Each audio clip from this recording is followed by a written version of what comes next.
आपके इस चैनल पर अब तक सोशल साइकोलॉजी, समाज मनोविज्ञान, साइकोपैथोलॉजी या मनोरोग विज्ञान, बेसिक साइकोलॉजिकल प्रोसेस, सांख्यिकी, स्टैटिस्टिक्स, रिसर्च मैथोलॉजी, शोध अनुसंधान, इन सभी से संबंधित नोट्स के वीडियोस अवेलेबल हैं। इनके साथ साथ एमसीक्यू टाइप क्वेश्चंस भी, ऑब्जेक्टिव क्वेश्चंस भी, जिसमें सोशल साइकोलॉजी से रिलेटेड, एबनॉर्मल साइकोलॉजी से रिलेटेड, पर्सनालिटी मेंटल टेस्ट से रिलेटेड, स्टैटिस्टिक्स, सांख्यिकी से संबंधित, रिसर्च यानी शोध से संबंधित, गाइडेंस काउंसलिंग, परामर्श एवं निर्देशन से संबंधित, इन्वायरमेंटल साइकोलॉजी और लास्ट में साइकोलॉजी प्रैक्टिकल से संबंधित कंप्लीट वीडियोस चैनल पर मिल जाएंगे। आपको इन वीडियोस के लिए सिर्फ यहाँ पर जो आपका वीडियो के नीचे टाइटल है, टाइटल के सामने आपको डिस्क्रिप्शन का एरो दिख रहा है, इस एरो पर आप क्लिक करेंगे, नीचे आपको सभी प्लेलिस्ट के लिंक प्रोवाइड हैं। आज का टॉपिक हिस्ट्री ऑफ साइकोलॉजी से है। मनोविज्ञान के इतिहास या कह सकते हैं कि मनोविज्ञान के संप्रदाय से रिलेटेड है और इसमें हम मनोविज्ञान के सबसे महत्वपूर्ण सदस्यों में से एक विलियम मैक्समिलियन वुंड के बारे में जानेंगे, जिन्हें आप शॉर्ट फॉर्म में विलियम वुंड के नाम से भी जानते हैं। विलियम वुंड, जिन्हें कहीं कहीं पर फादर ऑफ साइकोलॉजी या फादर ऑफ एक्सपेरिमेंटल साइकोलॉजी के नाम से भी जाना जाता है, और विलियम वुंड ही वो शख्स हैं जिन्होंने मनोविज्ञान में पहली प्रयोगशाला खोली थी। इनके बारे में जानने के लिए बहुत कुछ है, क्योंकि इनका जो प्रारंभिक जीवन रहा है वो काफ़ी दुखमय रहा है, काफ़ी संघर्ष में बीता है और बचपन में इनके पास स्कूल जाने के भी पैसे नहीं थे। बट वो चीज़ें यहाँ पर हमारा उद्देश्य नहीं है पढ़ना। हमारा उद्देश्य इनके बारे में, इनकी पढ़ाई से रिलेटेड और इनके मनोविज्ञान से रिलेटेड जो कार्य हुए हैं उसको जानना है।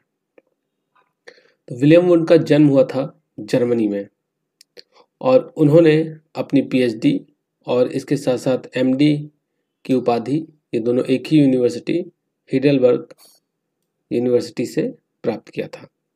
और इसके तुरंत बाद ही जब इनकी पीएचडी कंप्लीट हुई तो वो उसी यूनिवर्सिटी में पढ़ाने लगे, लेकिन बिना वेतन के। मतलब उन्हें वेतन नहीं दिया जाता था, बस पढ़ाते थे वो। अब इनके कुछ कंट्रीब्यूशन के बारे में जानते हैं। इनके कुछ जो इन्होंने कंट्रीब्यूशन दिया साइकोलॉजी में, उसको देखते हैं। तो इनकी जो पहली बुक थी उसका नाम भी था contributions to the theory of sensory perception, और इस बुक का प्रकाशन किया गया 1862 में, 1862 में। देन उसके बाद इन्होंने 1871 में क्या किया, जहाँ पर वो बिना वेतन के पढ़ा रहे थे उसी यूनिवर्सिटी में अब ये वेतन के साथ पढ़ाने लगे। लेकिन फिर भी जो उनकी सैलरी थी वो काफ़ी कम थी, तो उनको क्या करना पड़ता था, बाहर ट्यूशन भी देना पड़ता था अपने खर्चे के लिए। देन 1875 में उनकी नियुक्ति हुई लिप्जिंग यूनिवर्सिटी में, जो कि हर साइकोलॉजी का स्टूडेंट पहले से ही परिचित है इस यूनिवर्सिटी से, क्योंकि यही वो यूनिवर्सिटी है जहां पर मनोविज्ञान की पहली प्रयोगशाला खोली गई। वर्तमान में इस यूनिवर्सिटी का नाम है कार्ल मार्क्स यूनिवर्सिटी। इसे हम कार्ल मार्क्स यूनिवर्सिटी के नाम से जानते हैं। और यहाँ पर इनकी नियुक्ति कब हुई थी, 1875 में, वो भी दर्शन शास्त्र के हेड के रूप में, हेड ऑफ डिपार्टमेंट के रूप में इनकी नियुक्ति हुई थी। वहीं पर उन्होंने 1879 में पहला मनोविज्ञान का प्रयोगशाला खोला। इसके पीछे रीजन ये था कि इनका जो बाकी जो एरियाज थे, जैसे फिलॉसफी से रिलेटेड और भी अन्य चीज़ों से रिलेटेड, इनका जो इंटरेस्ट था वो हटने लगा था और मनोविज्ञान में इनका इंटरेस्ट बढ़ने लगा था। तो इन्होंने पहली प्रयोगशाला खोली, कहाँ पर, 1879 में जर्मनी के लिप्जिग यूनिवर्सिटी में, जिसे साइकोलॉजिकल इंस्टीट्यूट के नाम से जाना जाता है। इसके नाम से साइकोलॉजिकल इंस्टीट्यूट के नाम से जाना जाता है। उसके बाद 1873-74 के आसपास में, मतलब 1873-74 के आसपास में, इन्होंने एक और बुक लिखा, प्रिंसिपल ऑफ फिजियोलॉजिक्स साइकोलॉजी, जिसमें इन्होंने मनोविज्ञान को एक प्रयोगात्मक शाखा, एक स्वतंत्र प्रयोगात्मक शाखा के रूप में स्थापित करने का दावा पेश किया। देन 1875 से लेकर 1919, मतलब 1875 से लेकर 1919 के बीच में, अभी ये रिटायर हो गए थे 1917 में ही, लेकिन रिटायरमेंट के बाद भी इन्होंने गाइडेंस का काम किया, मतलब गाइड किया सुपरविजन में अपने। इन्होंने 186 स्टूडेंट्स को पीएचडी की उपाधि दिलाई, जिसमें से इनके जो मुख्य शिक्षक थे उसमें क्रिपलिन, एमिल क्रिपलिन आप सभी परिचित होंगे। इसके साथ साथ कैटल, स्पेयरमैन, लेहमैन, ये सब क्या थे, ये सभी इनके शिष्य रह चुके थे। इनके सबसे प्रिय शिष्य में कौन थे? एडवर्ड टिश्नर। एडवर्ड टिश्नर इनके काफी क्लोज थे।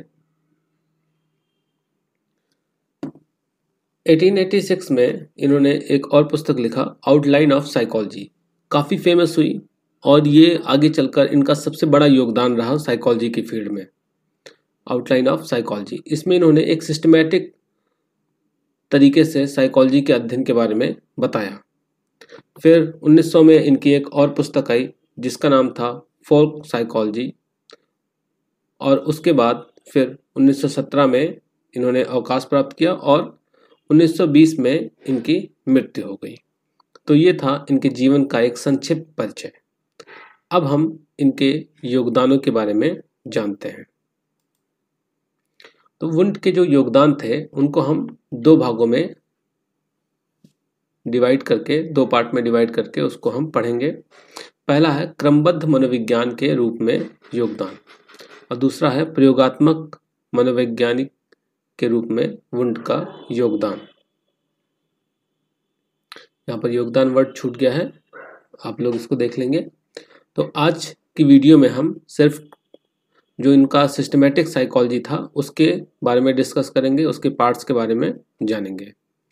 वुंड का मनोविज्ञान के क्षेत्र में जो सबसे महत्वपूर्ण योगदान रहा वो क्रमबद्ध एवं एक प्रयोगात्मक विज्ञान का दर्जा देने में इनको सहायक सिद्ध हुआ।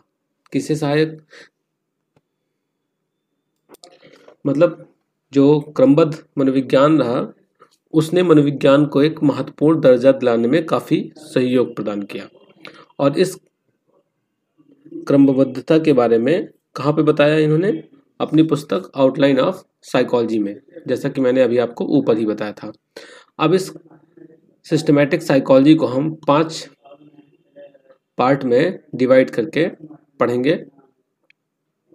तो पहला है मनोविज्ञान की परिभाषा एवं विषय वस्तु, definition and subject matter of psychology.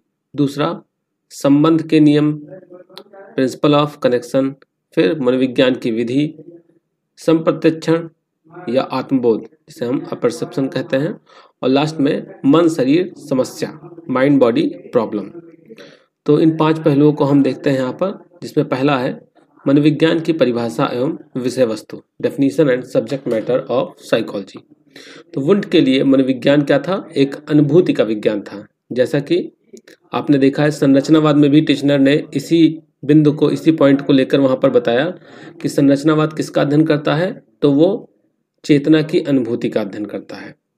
अब इन्होंने अनुभूति के 2 पार्ट बताए, अनुभूति को भी 2 पार्ट में डिवाइड किया, एक तत्कालिक अनुभूति और दूसरा मध्यवर्ती अनुभूति। तत्कालिक अनुभूति क्या था? तो तत्कालिक अनुभूति स्वयं की अनुभूति से संबंधित था, और मध्यवर्ती अनुभूति क्या था? मध्यवर्ती अनुभूति के सहारे पर्सन तात्कालिक अनुभूति की स्थिति का पता लगाता था, मतलब तात्कालिक अनुभूति स्वयं से रिलेट करता था, और मध्यवर्ती अनुभूति उस अनुभव का जो ओरिजिन पॉइंट है उसके बारे में या उसकी स्थिति के बारे में पता लगाता था।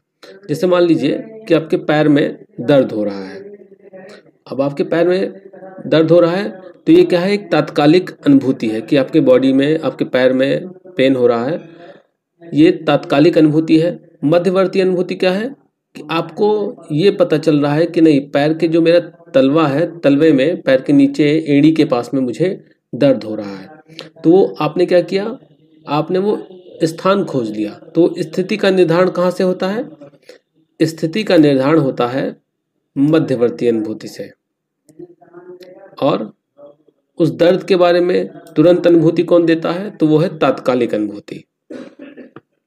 नेक्स्ट इनका संबंध का नियम था। संबंध के नियम में इन्होंने क्या बताया, वुंट ने न केवल चेतन अनुभूति के तत्वों का वर्णन किया बल्कि इस बिंदु पर भी विचार किया कि कई तत्व एक यौगिक के रूप में इस प्रकार संयोजित होते हैं कि एक तत्व की उपस्थिति से अपने आप ही दूसरा तत्व उपस्थित हो जाता है। जैसे आप इसको अपने आप से कोरिलेट करके देखिए कि जब भी आप कोई चीज़ सोचते हैं, किसी एक चीज़ के बारे में सोचना स्टार्ट करते हैं, जैसे मान लीजिए आप जॉब के बारे में सोच रहे हैं कि मुझे जॉब की तैयारी करनी है, जॉब मिलेगी, तो अगला थॉट अपने आप आ जाता है माइंड में कि जॉब मिलेगी तब क्या करेंगे, कहाँ जाएंगे, कैसे करेंगे। अगर वो थॉट आता है तो उसके बाद का थॉट अपने आप आ जाता है। तो इन्होंने क्या कहा, इन्होंने यही चीज़ कहा कि एक तत्व की उपस्थिति अपने आप ही दूसरे तत्व को उपस्थित कर देती है, उपस्थित होने में सहायक सिद्ध होती है। यानी जब भी कोई विचार चेतन में आता है तो अपने आप ही फिर दूसरा विचार व्यक्ति के चेतन में आ जाता है। यानी एक विचार का दूसरे विचार से इन्होंने संबंध के बारे में यहाँ पर बताया।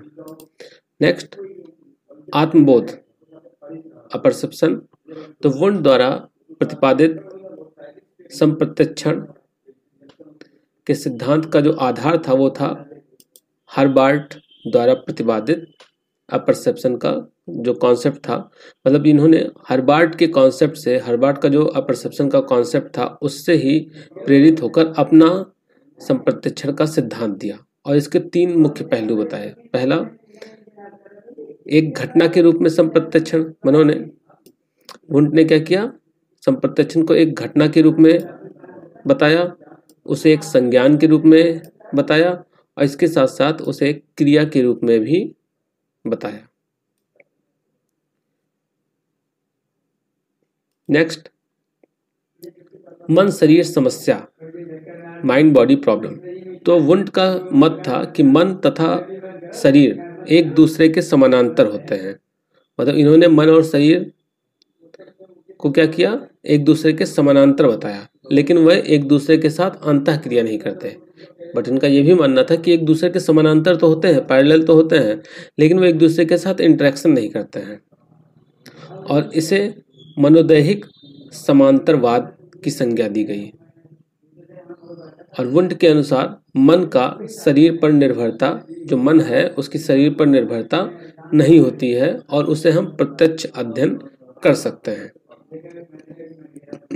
इसीलिए इन्होंने मनोविज्ञान या इनके शिष्य जो थे टिचनर ने, उन्होंने संरचनावाद में क्या बताया, चेतना की अनुभूति के बारे में बताया कि हम चेतना की अनुभूति, और उसके लिए फिर उन्होंने इंट्रोस्पेक्शन मेथड भी दिया उसका अध्ययन करने के लिए।